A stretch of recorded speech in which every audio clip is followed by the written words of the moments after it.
예, 저는 기본적으로 법률가입니다. 인터뷰를 시작하면서 저는 이 사건을 제일 처음 말씀드리고 싶어요.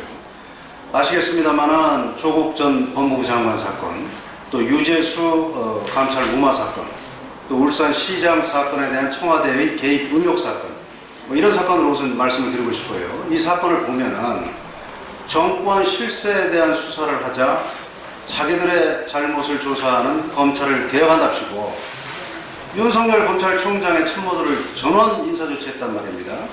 이것은 전부 제가 검사 출신이라 이 부분은 누구보다도 잘 안다고 생각을 하는데, 이거는 군사 독재 정권 시절에도 이런 인사를 한 적은 없습니다. 그래서 제가 볼 때는 이 무너져버린 법치주의와 대한민국의 민주주의를 회복시키는 데는 법률가로서의 논리로 무장된 제가 가장 적합하다, 이렇게 생각을 합니다. 그래서 이번 총선 출마를 한 계기도 이 부분이 가장 컸고요. 그 다음에 또 한 가지는 우리 그 계양 갑지역은 상대적으로 굉장히 그 발전이 지금 정체되거나 후퇴되고 있고, 또 인구도 지속적으로 감소하고 있는 지역입니다. 그렇기 때문에 지금 아시겠습니다만 인접지역인 서구 청라 지역이나 또 뭐 송도 국제도시에 비해서 굉장히 상대적으로 소외감 내지 박탈감을 많이 느끼는 지역이고요. 또 사회적 경제적 약자분들도 많이 거주하고 계시는 지역입니다. 그렇기 때문에 이런 약자분들의 권익을 대변하고, 그리고 계양 갑 지역의 주민들의 그 삶을 좀 획기적으로 개선시키는 일에 매진하고자 저는 국회의원 출마에 결심을 하게 되었습니다. 당선 전략은 뭐 저는 다른 게 없다고 봐요. 국회의원이라는 건 기본적으로 주민의 대변자입니다. 주민들을 대변하기 위해서는 주민들이 가장 필요로 하는 사항이 무엇인지, 그리고 고충을 느끼고 있는 사항이 무엇인지를 발굴해내는 작업이 제일 중요하겠죠. 그래서 필요로 하는 부분은 충족시켜드리고 고충은 해소시켜드리는 이런 법률을 제정하고, 그럼으로써 이제 주민들의 삶을 개선하고자 하고 있습니다. 그래서 저는 뭐 다른 전략이 뭐 여러 가지 뭐 현란한 문구를 쓸 수가 있겠습니다만, 그것보다는 지금 말씀드린 대로 주민들이 가장 필요로 하는 사항이 무엇이고 고충을 느끼는 사항이 무엇인지, 여기에 접근해서 제 전략을 하나하나 펼쳐나가도록 하겠습니다. 서두에도 말씀드렸습니다만, 지금 일부 국민들 생각에는 국회의원이라는 게 당의 입장에 따라서 그냥 소리나 질러대고 심지어 몸싸움까지 하는, 그래서 거기서 공을 세우면은 우수한 국회 활동을 했구나, 그리고 다음에 또 공천을 받고, 이런 인식이 좀 일부 있는 걸로 보여요. 그런데 저는 뭐 이건 대단히 잘못된 거고요. 저는 법률가입니다, 기본적으로. 그렇기 때문에 여러분들 아시겠습니다만 뭐 고위공직자 비리 수사처 법이나 또 뭐 검경 수사권 조정 법안, 이런 부분에서 과연 무엇이 우리 국민들의 인권을 훼손할 수 있는 부분인지, 또 어떻게 하면은 대통령이나 청와대의 권력을 제한하고 우리 국민들을 보다 편안하게 해줄 수 있는지, 이런 부분을 저는 누구보다도 잘 분석해서 실행할 수 있는 후보라고 생각을 합니다. 그래서 제가 국회의원이 될 경우에 이런 부분에 그 중점을 두어서 활동을 해나갈 계획입니다. 우선 뭐 다소 추상적이긴 합니다만은, 저는 이 정권에 의해서 정말 처참하게 무너져 내린 우리의 법치주의와 민주주의를 반드시 회복시키겠다. 좀 더 쉽게 말씀드리면은, 지금 너무나 우리 사회에 비상식과 그 다음에 불공정이 지금 넘쳐나고 있죠. 아까 말씀드린 조국 사건, 또는 울산시장 사건의 선거에 대한 청와대의 그 개입 의혹 사건, 이걸 보면은 너무나 상식과 불공정이 넘쳐나고 있죠. 이런 부분을 바로잡아야겠다. 이게 첫 번째 제가 치중할 부분이고요. 두 번째로는 우리 계양 갑 지역, 상대적으로 낙후된 이 계양 갑 지역에, 예를 들면은 제 1호 공약이 국가 광역철도 계양선을 놓겠다. 즉 지금 여러분 아시겠습니다만, 계양 갑 지역에는 제일 그 중요한 지역이 지금 뭐 효성역, 작전역, 서운역, 서운 산단역인데, 여기에 지금 가장 큰 길이 지금 지하철도 없단 말입니다. 그래서 반드시 지하철을 놔서 우리 계양 갑 지역 주민들의 삶을 좀 보다 편하게 해드리겠다. 그래서 저는 이거는 단순히 중앙정부나 뭐 지방정부에 우리 지역에 예산 많이 주십시오, 이런 전략만으로는 안 된다고 생각합니다. 저는 계양 갑 지역 주민들의 교통 편의는 인권이라고 생각을 합니다. 우리가 흔히 무슨 뭐 고문을 받지 않을 권리라든가 표현의 자유라든가 이런 건 무한적으로 보장이 되지 않습니까? 그런데 경제, 사회, 문화적 권리라는 게 있어요. 이 부분은 시민적, 정치적 권리 못지않게 중요한 인권입니다. 그래서 계양갑 지역 주민들이 교통 편의를 누릴 수 있는 권리는 이건 다름 아닌 인권이다. 그렇기 때문에 무슨 뭐 예산이 좀 뭐 부족하다 이런 논리로 회피할 수 없다.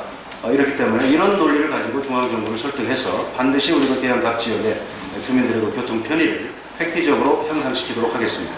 국회의원은 아까도 말씀드렸습니다만 지역 주민들의 대변자입니다. 그래서 지역 주민분들을 대변하기 위해서는 저는 두 가지 요건이 제일 중요하다고 생각을 합니다. 첫 번째로는 도덕성이고요. 두 번째로는 능력입니다. 도덕성은 말씀드리면은 자기가 일단 깨끗해야겠죠, 후보자가.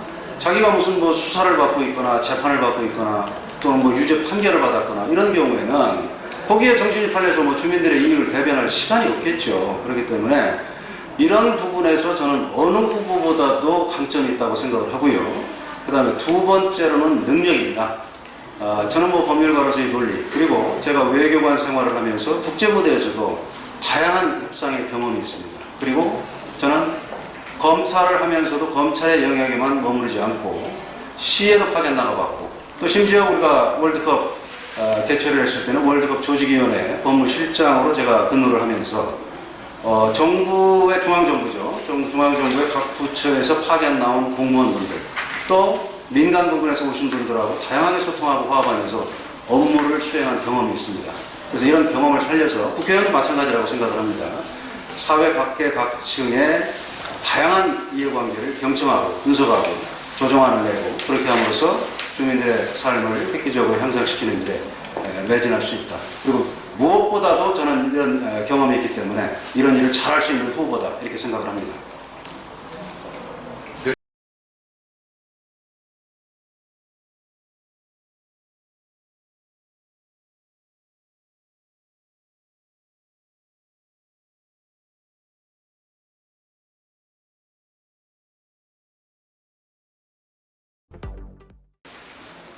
안녕하십니까. 저 21대 국회의원 선거 계양갑 미래통합당 이중재 후보님의 저희들의 21대 총선 출마자 릴레이 인터뷰를 하고 있습니다. 이중재 후보님은 충남 논산 출생이시고 대전고 고대 법대 졸업하시고 미국 서던 메서디스트 대학교 로스쿨 석 박사 그리고 사법시험 26회 사법연수원 제16기 이제 법조계 전문이시고요. 인천, 서울, 부산 법무부 등 부장검사 등 외교관 출신으로 이 인천시 법률자문 검사, 감사원장 법률특보 등 이 두루 활동을 많이 하신 분이십니다. 현재 인천경영포럼 감사 또 현재 제인 충남도민회 감사로 활동하시며 인천광역시와 이 인연이 왕성하고 또 많이 활발하게 활동하신 것으로 다 알고 있습니다. 특히 이 계양구를 문재인 정권 심판의 일본지로 하여 미래통합당의 중심이 되고 또 심각하게 훼손된 대한민국의 자유민주주의와 법치주의를 회복시키고 반드시 계양갑 지역을 탈환하겠다라는 각오로 주목을 많이 받고 계시는데요. 먼저 이중재 후보님의 21대 총선 출마의 계기를 한번 들어보겠습니다. 예, 저는 기본적으로 법률가입니다. 인터뷰를 시작하면서 저는 이 사건을 제일 처음 말씀드리고 싶어요.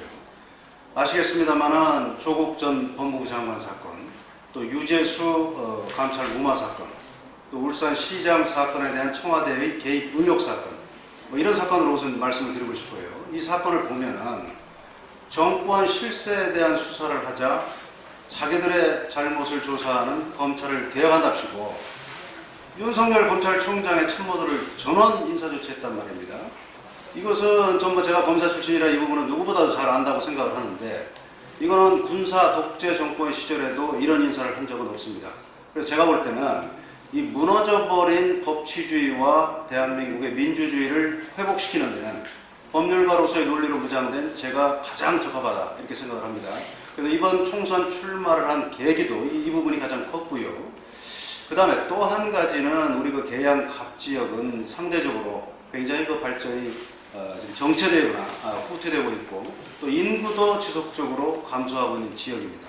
그렇기 때문에 지금 아시겠습니다만 인접 지역인 서구 청라 지역이나 또 뭐 송도 국제도시에 비해서 굉장히 상대적으로 소외감 내지 박탈감을 많이 느끼는 지역이고요. 또 사회적 경제적 약자분들도 많이 거주하고 계시는 지역입니다. 그렇기 때문에 이런 약자분들의 권익을 대변하고 그리고 계양갑 지역의 주민들의 그 삶을 좀 획기적으로 개선시키는 일에 매진하고자 저는 국회의원 출마에 결심을 하게 되었습니다. 네, 잘 들었습니다. 그렇다면 21대 총선에 중요하다라고 생각을 하는데 이 당선 전략은 어떻게 되십니까? 당선 전략은 뭐 저는 다른 게 없다고 봐요. 국회의원이라는 건 기본적으로 주민의 대변자입니다. 주민들을 대변하기 위해서는 주민들이 가장 필요로 하는 사항이 무엇인지 그리고 고충을 느끼고 있는 사항이 무엇인지를 발굴해내는 작업이 제일 중요하겠죠. 그래서 필요로 하는 부분은 충족시켜드리고 고충은 해소시켜드리는 이런 법률을 제정하고 그럼으로써 이제 주민들의 삶을 개선하고자 하고 있습니다. 그래서 저는 뭐 다른 전략이 뭐 여러 가지 뭐 현란한 문구를 쓸 수가 있겠습니다만은 그것보다는 지금 말씀드린 대로 주민들이 가장 필요로 하는 사항이 무엇이고 고충을 느끼는 사항이 무엇인지 여기에 접근해서 제 전략을 하나하나 펼쳐나가도록 하겠습니다. 네. 여러 전략이 있을 텐데요. 21대 총선 후보자로서 이중재만의 강점이 있다면? 저는 그렇게 생각합니다. 서두에도 말씀드렸습니다만은 지금 일부 국민들 생각에는 국회의원이라는 게 당의 입장에 따라서 그냥 소리나 질러대고 심지어 몸싸움까지 하는 그래서 거기서 공을 세우면은 우수한 국회 활동을 했구나. 그리고 다음에 또 공천을 받고 이런 인식이 좀 일부 있는 걸로 보여요. 그런데 저는 뭐 이건 대단히 잘못된 거고요. 저는 법률가입니다. 기본적으로. 그렇기 때문에 여러분들 아시겠습니다만 뭐 고위공직자 비리 수사처 법이나 또 뭐 검경 수사권 조정 법안 이런 부분에서 과연 무엇이 우리 국민들의 인권을 훼손할 수 있는 부분인지 또 어떻게 하면은 대통령이나 청와대의 권력을 제한하고 우리 국민들을 보다 편안하게 해줄 수 있는지 이런 부분을 저는 누구보다도 잘 분석해서 실행할 수 있는 후보라고 생각을 합니다. 그래서 제가 국회의원이 될 경우에 이런 부분에 그 중점을 두어서 활동을 해나갈 계획입니다. 네. 그러면 이번 이제 4.15 총선에서 이 후보님의 공약은 어떻게 되시나요? 우선 뭐 다소 추상적이긴 합니다만은 저는 무너져 내린 이 정권에 의해서 정말 처참하게 무너져 내린 우리의 법치주의와 민주주의를 반드시 회복시키겠다. 좀 더 쉽게 말씀드리면은 지금 너무나 우리 사회에 비상식과 그 다음에 불공정이 지금 넘쳐나고 있죠. 아까 말씀드린 조국 사건 또는 뭐 울산시장 사건의 선거에 대한 청와대의 그 개입 의혹 사건 이걸 보면은 너무나 상식과 불공정이 넘쳐나고 있죠. 이런 부분을 바로잡아야겠다. 이게 첫 번째 제가 치중할 부분이고요. 두 번째로는 우리 계양갑 지역 상대적으로 뭐 낙후된 이 계양갑 지역에 예를 들면은 제 1호 공약이 국가 광역철도 계양선을 놓겠다. 즉 지금 여러분 아시겠습니다만 계양갑 지역에는 제일 그 중요한 지역이 지금 뭐 효성역, 작전역, 서운역, 서운 산단역인데 여기에 지금 가장 큰 길이 지금 지하철도 없단 말입니다. 그래서 반드시 지하철을 놔서 우리 계양갑 지역 주민들의 삶을 좀 보다 편하게 해드리겠다.